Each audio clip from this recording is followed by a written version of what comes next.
First up on the show, the rift between the Israeli Prime Minister Benjamin Netanyahu and the IDF is widening each day. After a meeting with the families of the hostages last week, the wife of the Prime Minister has made a startling revelation. According to the Israeli media reports, Sara Netanyahu accused the military chiefs of attempting a coup against her husband. The families of the hostages said that the fate of their children and relatives is still in the hands of the military and questioned the Prime Minister's wife about her doubts. In response, Sara Netanyahu clarified that her lack of confidence is not in the IDF as a whole, but in its senior commanders. She reiterated her claims that the IDF senior commanders are interested in carrying out a coup. Sara Netanyahu's allegations come days after the Prime Minister's son, Yair Netanyahu, attacked the Chief of Staff, the security agency chief Ron Bar, and former director of the Military Intelligence Directorate as well. In a comment posted on X, Netanyahu's son said, and I quote here, "What are the army chiefs trying to hide? If there was no betrayal, why are they so afraid that external and independent parties will check what happened?" Now, earlier this month, Yair Netanyahu shared a video on social media calling the Chief of Staff, Lieutenant General Herzi Halevi, Shin Bet Chief Ronan Bar, and the Military Intelligence Chief Aharon Haliva three fatal failures. This followed a post on a video in which a masked soldier threatened mass insubordination if control over Gaza was handed to Hamas or the Palestinian Authority. In the video shared by media personality Yenon Magal and reposted by Yair, the masked man declared that 100,000 reserve forces would refuse orders to transfer Gaza's control to any Arab entity.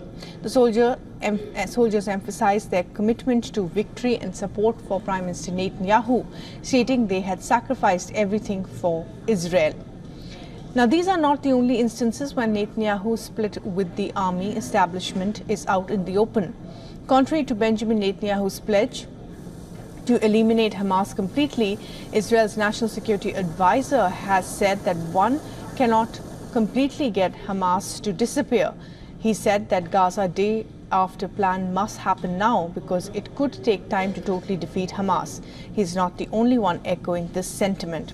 Earlier, the IDF chief spokesperson also said that Hamas is an ideology which cannot be completely dismantled. It is not only the current military establishment that has questioned Netanyahu's strategy. Now, a former top commander of the IDF has also said that Netanyahu's plans of launching an attack on Hezbollah will be akin to committing suicide. In his column in an Israeli publication, the Major General Itzhak Brick wrote that Israel launching an attack on Hezbollah is collective suicide. Now, while the Israeli Prime Minister is under tremendous pressure from his right-wing allies, streets of Tel Aviv are filled with protesters calling for immediate release of hostages and an early election. Israel's key ally, the US, on the other hand, has drawn the red line as well and has asked Netanyahu's defense minister to find a diplomatic solution to the Hezbollah conflict.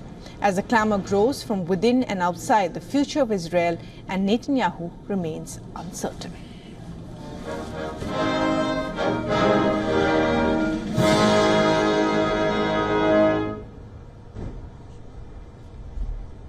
For all the latest news, download the WION app and subscribe to our YouTube channel.